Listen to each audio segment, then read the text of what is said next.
Welcome to the Friday at 4 podcast series with your host Charles Luttrell and co-host Steve Kent.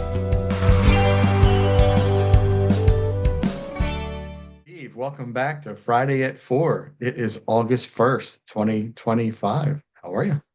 I'm doing well. It's hard. Well, hopefully you're doing well as okay as well. But it's really challenging to figure out that it's August 1st.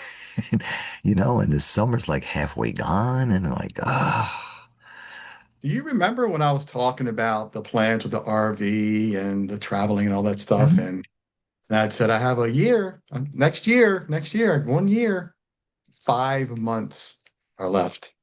Oof, wow. Yeah, so I am nowhere near ready. I am like so behind. I just, I have so much to do. So I'm going to try to, again, we were talking earlier about, the Mm. article that you'd sent me, procrastination, and that, I get that fear going, and I gotta get over that and get myself moving. Well, one of the things that I started to do more of, because I was doing little bits and pieces here and there, but what I've really started to do more in the last couple of weeks. And I have had some people that have helped me and pushed me in the right direction, so I'm grateful for them. But what I've started to do is if I have a test, like I did today, I had, well, we started this at 4 o'clock New York time, but I had a 3 o'clock call, supposed to be an hour. It ended 20 minutes into the call. So I had 40 minutes left over. And instead of just getting up and doing my version of a dance, which is not pretty, um, but instead of wasting 40 minutes, I actually looked at my calendar and said, okay, what's next? What can I do now to make either later today or tomorrow? Yes, tomorrow is Saturday, but to make Saturday easier by doing something in those 40 minutes. And I did. And it's a good feeling of, I'm going to give up a little today to take it easier on the weekend, which to me is more important. So that's where I'm Like, starting to do that, is fill in those little gaps to help me yeah, towards the bigger goals that I'm looking at. And it's right. working. Yeah. It's a great point that you make there, because that leads us right into what I want to discuss today on my part of, Mm, the Friday at 4, is to talk about a little bit about fear, right? mm, So releasing episode 8, Chasing the Stars last night, I think it was a huge success. I love the episode. I'm getting good feedback about it. Fear, right? So I was afraid to release it.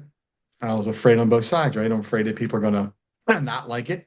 mm. People, I think it's good, but then I'm afraid people aren't going to like it, but you get over that, and one of the biggest points the reason I talked about that, I wanted to say that was, in that episode, there is, one of the businesses that I think were kind of fearing what I'm doing with my show and how I'm doing things, and they didn't want to follow up with me, to go forward with the podcast interview and the full show for the month of August, which is okay. I don't hold anything against them. I'm going to follow back up again. Mm.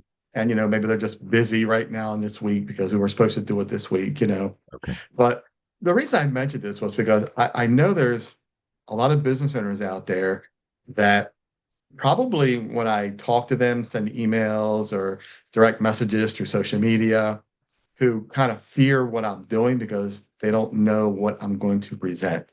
They're Right. afraid that they're going to be seen in a negative light, right?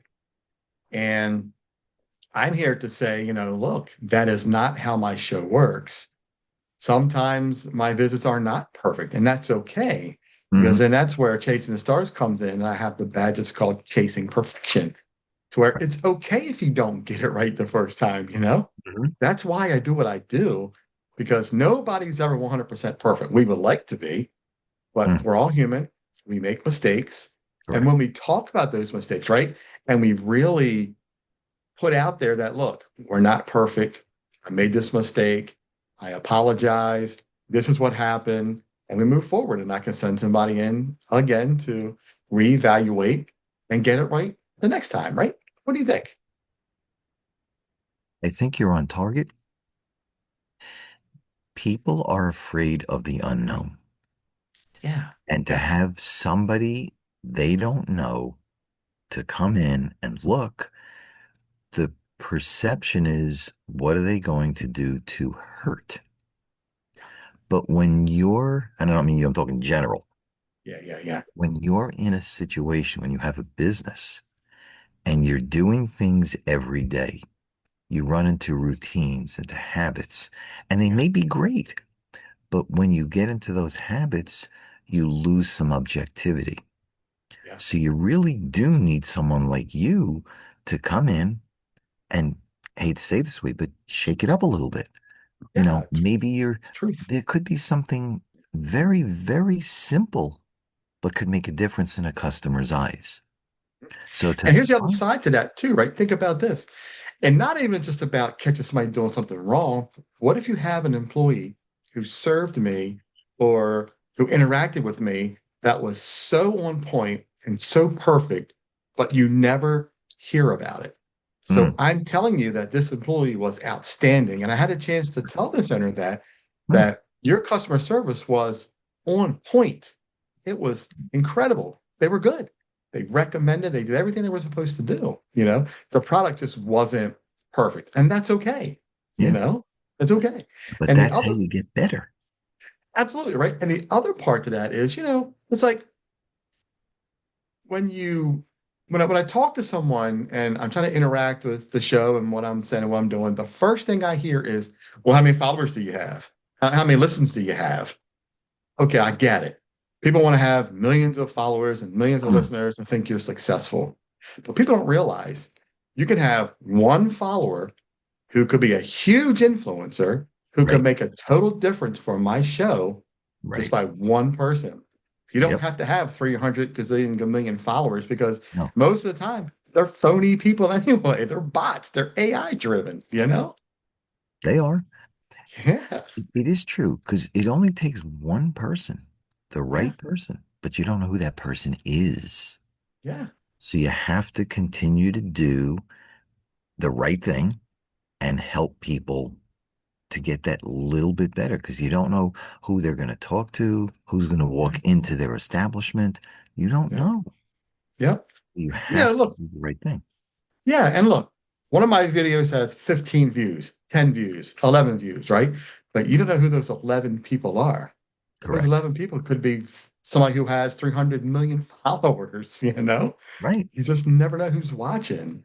And on the backside, I want to mention that when I look at my YouTube analytics, they're really good because they're pushing out thousands and thousands of impressions out to YouTube. So if you look in your Nice. right bar when you're on YouTube, you will see my videos, which means they're Mm, showing you my videos, right. and I'm getting thousands of views. Doesn't mean that people are clicking on it, but they're seeing it. Right. And that's important, right? Because It is. eventually, as I get better with this, people are Mm, going to start clicking on it and reading them before you know it. I'm going to be right there, you know? yeah. No, you will. So, yeah. And not to cut you off again, but, so to all the business owners who are watching this and all the people who, are on the other side of this who want to start their own business or something, don't fear the fact that you don't have a huge following. Don't fear the fact that you're afraid to send me in or you're afraid to talk to me because you don't know what I'm going to find. Let that go and just embrace the fact that I'm coming there to really help your business. I want to see small businesses grow and shine, whether they have a good visit or a bad visit, right? So if you think about it in a little bit different light, and I think what you're saying is right on point, but think about it just a little bit different. You're starting out a new business. Whether you have experience or not, it's a new business. New business, new location, new customers, new everything. If you go in on what you think from your narrowed opinion, it's almost like a racehorse has Mhm. blinders on. You have that narrowed opinion. Are you really taking into account outside customers, vendors, the social media? Are you taking into that account? And chances are you're not. So the choice is you can open up a business, do what you know, and have a 50-50 shot, of success or not? Or do you have somebody come in early on while you still have an opportunity before your reputation is set? Because if the reputation is set in the wrong way, then to turn that around to the right way is that much more time, money, lost customers, et cetera, et cetera. So to me, from my perspective, outside looking in, it would make sense to have you come in as early in the process as possible to get my ship on the right track from as close to the beginning as possible. Yeah. So as I grow, it's growing the right way, not the wrong way. You got it. Absolutely.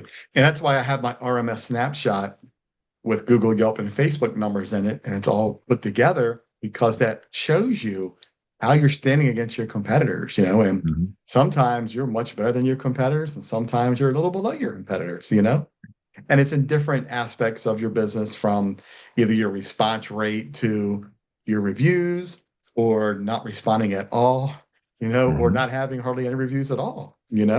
But I think having my business, having what I'm doing, an extra added layer to your business could really benefit, to keep your ship steering in the right direction. Absolutely, it can. It's always best, in my opinion, to get that independent.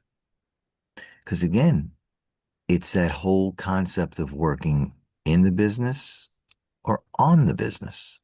Yeah. And whether you're a solopreneur or you have a team, most entrepreneurs work in the business, day-to-day operations. Yeah. But if you're doing that, how are you getting your name out there? How are you getting new customers? How do you know what's right or wrong? Because you're focusing on the day-to-day of, okay, here comes a customer, fill the order, talk to the vendor, replace the product so I can help the next customer, pay the Yep. bills, turn the lights on, whatever you have to do. But you're not focusing necessarily as much attention as might be needed to think bigger. How do I expand? How do I get my name out? Is my Yeah. name out there, and how am I being viewed? Yep. That's the And stuff here's the where you killer. come in. Yep. And here's the killer part. It's all non-biased, which means Mm, if I got a headache, I'm not feeling good, I just got an argument with the wife, the girlfriend, the husband, the mm. boyfriend, kids are screaming all night long, we're hungry, where we go, we're in a hurry to eat, or trying to get to the playground or whatever we're doing, there is no energy of that being put into this review. For everything I do with the show, it's all non-biased, it's all professional. So you're getting the truth about what's happening in your business, not from someone who's ranting on Google or Facebook or Yelp because they're in a bad mood. The kids are screaming, "Oh, this burger was sucky because, well, my kids interrupted my night." Boom, you know? The truth is a hard thing for a lot of people to face. It really is. I'm Yeah, not it being, I'm is. not It being, really is. I'm not kidding around. It truly is a hard thing to face. Yeah, But in my mind, the only way to get better is to get the truth from the independent source. Now, what you do with it obviously is your choice. right. But if you don't know what that truth is, you may be thinking everything is good and rosy, but you're going down the wrong path. And at some point, it's going to implode. Then you have nothing. Absolutely. So before Yeah, you get to that absolutely. point, right the ship, let it start, going down the right way. Absolutely. And before I end my part of this, QACteam.com, click on Chasing the Stars. All episodes are there. I actually have an interactive map that I just updated. Oh, That if you nice. click on the map, expand it, all Mhm. episodes are there, all pins on the map. It shows you where I've been. You click on it, I embedded the video right in that pin. So it's really cool. Nice. Yeah. Nice. So what Steve got today? I don't know. I was so interested in talking about what you do. I got nothing. No, only kidding. We got sidetracked. I got nothing. Um, I got nothing. I had nothing. Um, what I wanted to kind of delve into a little bit today in the series of, adding value, is to talk about something called an emergency fund. And people are going to sit there and say, yeah, yeah, yeah, I know all about it, blah, blah, blah. Do you have one? Do you know why you should have one? Yeah. And the reason to me that this is so important, and I've told my story many times before, when I had my financial challenges, which were pretty significant if you've seen prior episodes, there's an expression out there that says I didn't have two nickels to rub together, which means I was flat broke. And I was. I was flat broke. Um, and as I started to work my way back up, I have to figure out, or I did have to figure out, what's important to me. Now, there's always the food, shelter, clothing, basic needs. We've heard, maybe all heard that before. And that's all great. But how do you do that? How do you know that you have enough money to pay for those things? And what happens if something happens? So, what I'm suggesting, and I did this personally, so this is not something I'm making up, I did this personally. When I started to make money again, because I had no income for a long time, none. When I started to make money, I took a very small piece of my net check. So if I was making, let's just say, take home $500 a week, I would say before I spent any money on anything, I would take $10 of that and put it into a bank. Nice. That started my emergency fund. So it's $10, something that I could manage. I'm not going to put more because I still got to put food on the table. I still got to pay the rent, put gas in the car. But what could I afford? And in my case, $10. That's it. But I put $10 into an account this week, next week, the week after, the week after. And I paid myself first, which was the bank. And then I paid the rent. I ate cheap so I could put food on the table. I almost bought stock in the local pasta and Ronzoni pasta company. But I was eating it so much. Ramen noodles. But that's what I had to do. And I Yeah. slowly built. And as I made, instead of 500 a week, I made 600 a week. So that $10 into the bank became 15. Then it became 20. Then it became 30. And over time, if you don't touch it, which is why it's called emergency fund, it starts to grow. Yeah. And the emergency fund comes into play because what happens if you're driving and you get a flat tire? And no pun intended, right? No, no, no. I'm not, and I know for you, I don't mean it that way. Well, that's me. It was just wonderful. Yeah, yeah, I can imagine. But I had no credit card. Yeah. So if I don't have a credit card and I don't have the cash or the person who's going to lend me money to fix the tire, guess what? I'm walking. Yeah. And where I had to go wasn't feasible. So I had no choice. I had to build up that fund as fast as possible. Yeah. And that's the way I started to build an emergency fund. So that helped me, for example, for a car, not for a car, for a tire, for a blown uh, alternator in my car that hit. I had to replace the transmission because I couldn't afford to replace the car. I had to fix the car, but I didn't know how. So now I have to pay somebody to do it. So you're not only paying the part, you're paying the labor. And we all know the labor is the most expensive part in that thing, right? Yes, But it is. that's how I did it. So the emergency fund for me as an individual allowed me to slowly over time build that account. And my goal, and it took me a while, the goal was to build, if I had $500 a month paycheck, my goal was to build 6 months of emergency fund. So if I had 500 a week, 4 weeks in a month is 2,000 a month times 6 months was 12 grand. It took me a couple of years to save 12 grand. Oh, But the idea, it's two really ideas in there. One is yes, I had money in case an emergency hit. But the other thing that was more important long term is the mindset of saving for my future. Yeah. So it's really two things in one. So as an individual, I save for that emergency. But as a business owner, start saving for a piece of equipment that may break.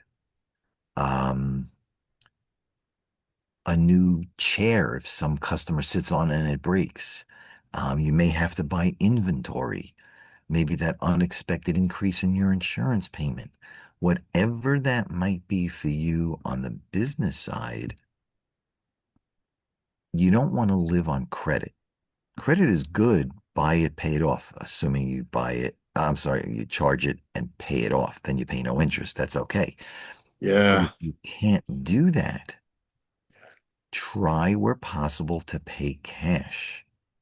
So it keeps you realistic. So instead of spending, $500 on a new chair because the customer broke it, could you spend $100 on a new chair or $50 on a new chair? But if you had the charge card, you'd pay the whole 500. Now you got to worry about paying off the 500.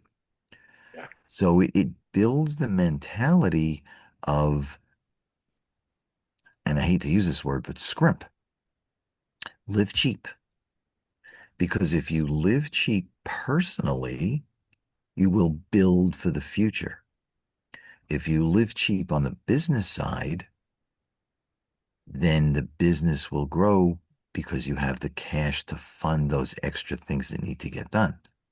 Yeah. And then when you have the business, you call Chuck, who comes in to say, how else can I push the envelope to make the business run better, faster?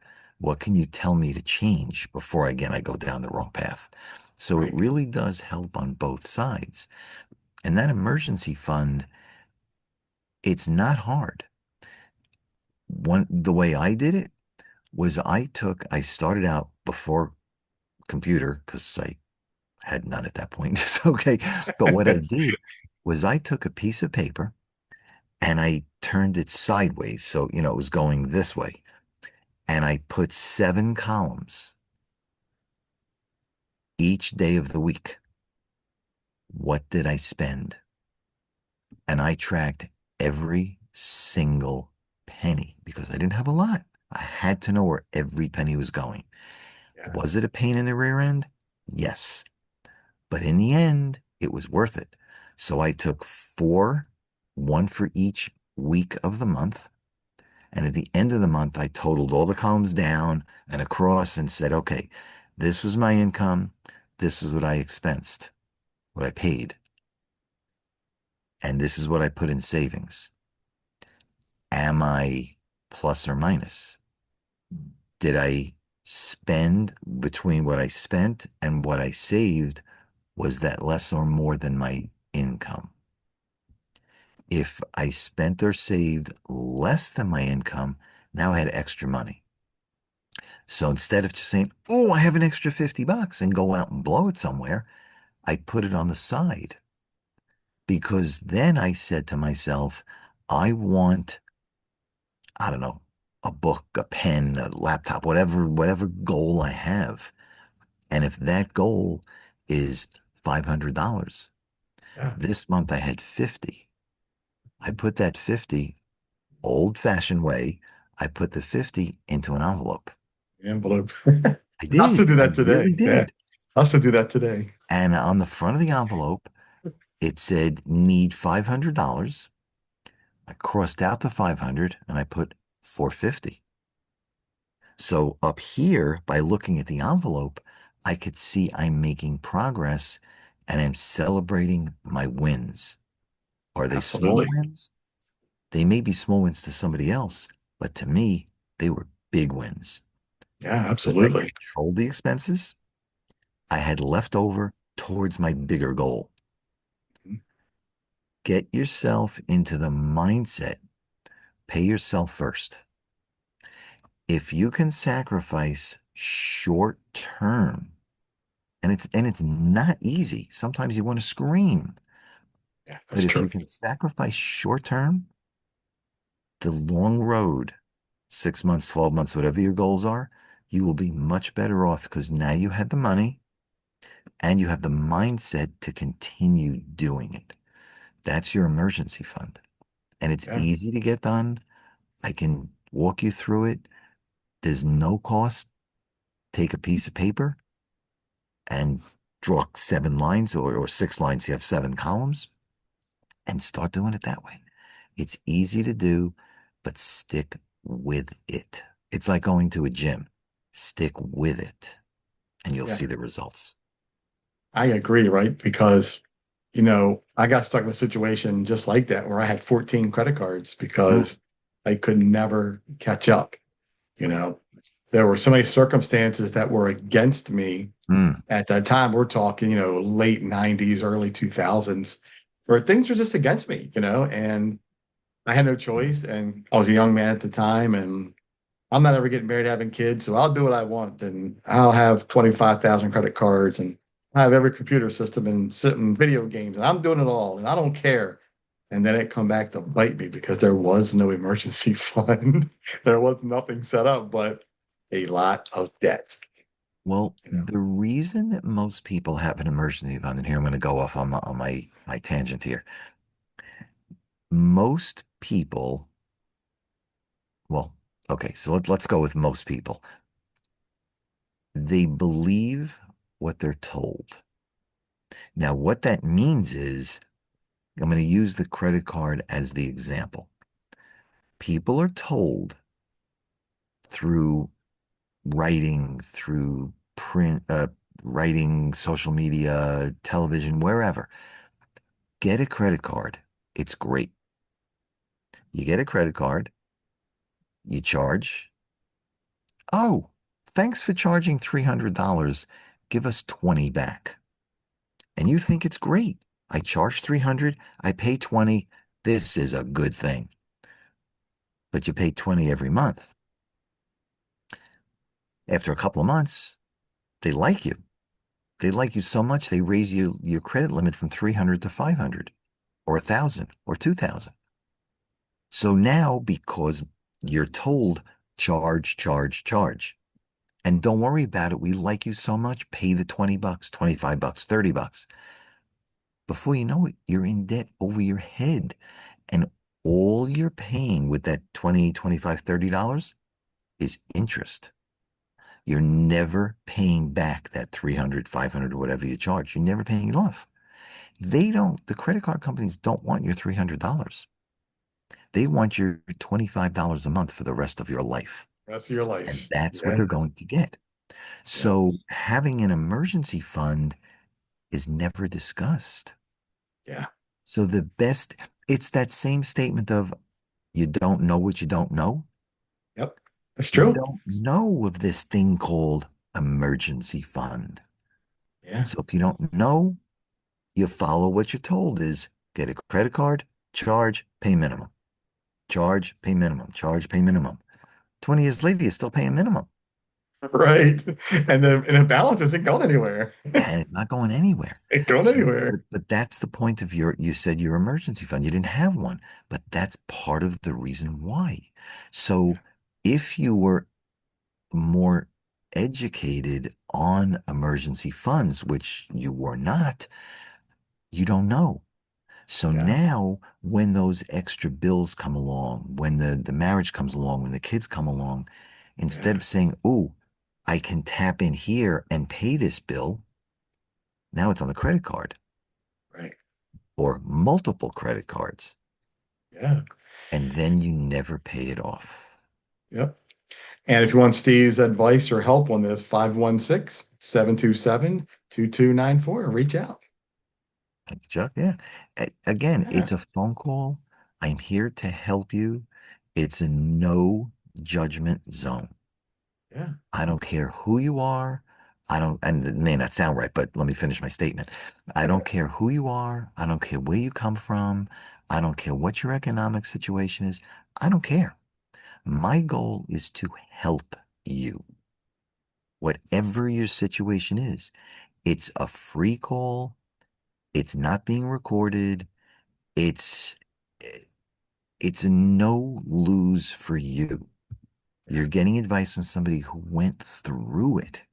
Let me help you. And if you That's want some it. advice from somebody who did it all wrong, hey, I just did talk to it. me. Yeah, I did it We so all wrong. been there, right? Like you, I did it so wrong, but probably on a much larger scale.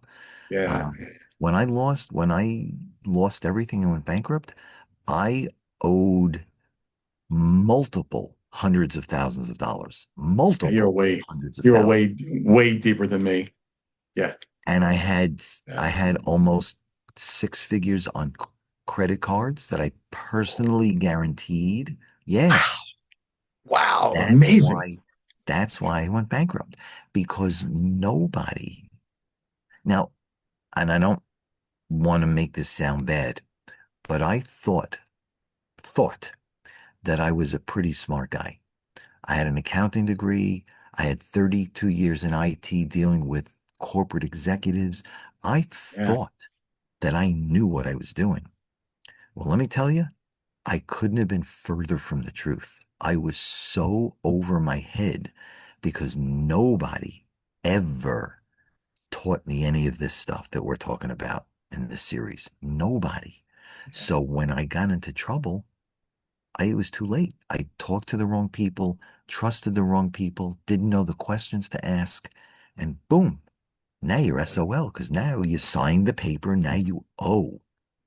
Yeah. You know what's interesting is I found out when I sat down with a bankruptcy lawyer. That's what I know about everything. Well, this is what happened. This is what happened. This is what you did. This is what you did. I'm like, had no clue. I Right, had no clue. You're a young man. You're going through life thinking you're doing the right things. right. And before you know it, it creeps up on you.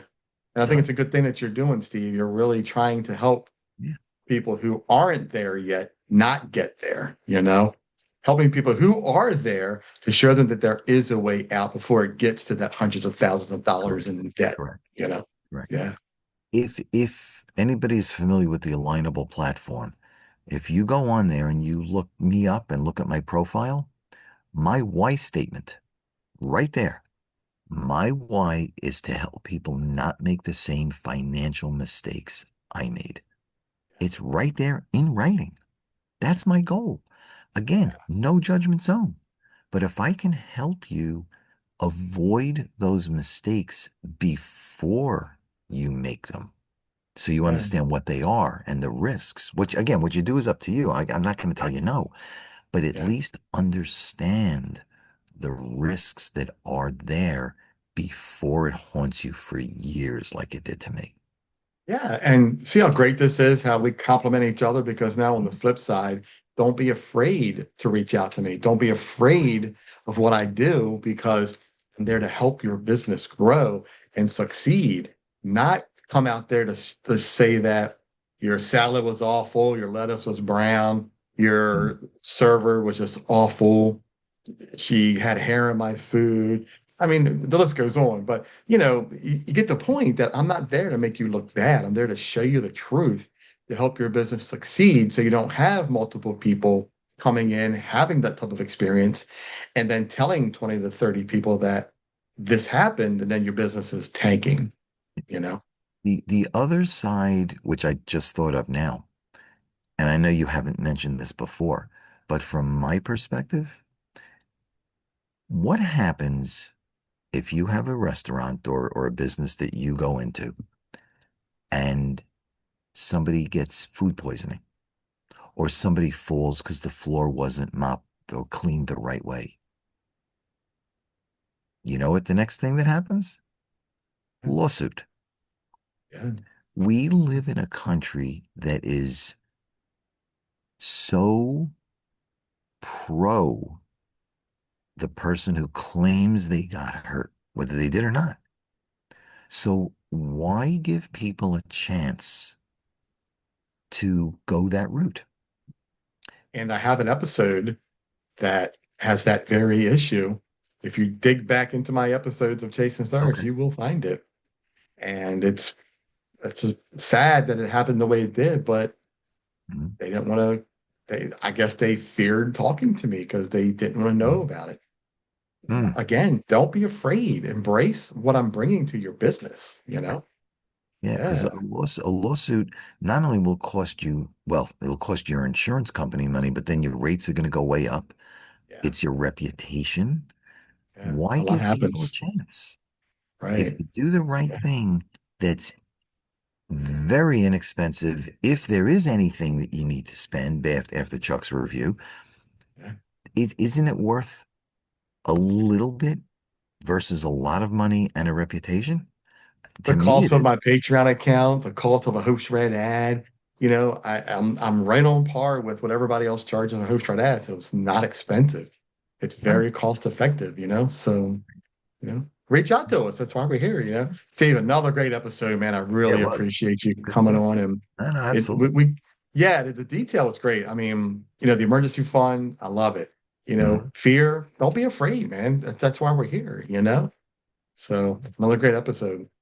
Well, in closing here, I hope we all have a great rest of the Friday and a great weekend, a great evening. And the 4 o'clock podcast, the four Friday at 4, because It's 4 o'clock somewhere. 4 o'clock somewhere. Love it. Steve, again, thanks a lot, Thank you, Chuck. man. You as I well. love I love continuing this series. I really love Yeah, this. me We too. we put up a lot of information and people have reached out to me and told me that, we put Good. up a lot of content, a lot of information, and people are digging through it and listening Good. and utilizing some of our stuff. So I'm honored to hear that. I want to share that with you that No, thank you. people It's are good to know. watching Good. and people are listening and actually liking what we're doing. Yeah. Good. Like I said, it might not show in the numbers. I might not have 400 million followers, but hey, It's okay. people are listening. People are watching. That's what it That's the thing, counts. right? That's what They're counts. always watching. Yeah, Yep. Always watching. you got it. All right. Good Steve, stuff. thanks again, buddy. Enjoy the rest of the evening. You too. We'll chat soon, man. Take care. You got it. Thanks, Chuck. Yeah, Take buddy. care, You everyone. got it, Bye man. bye. You've been watching the Friday at 4 podcast series with your host Charles Luttrell and co-host Steve Kent. Thanks for watching.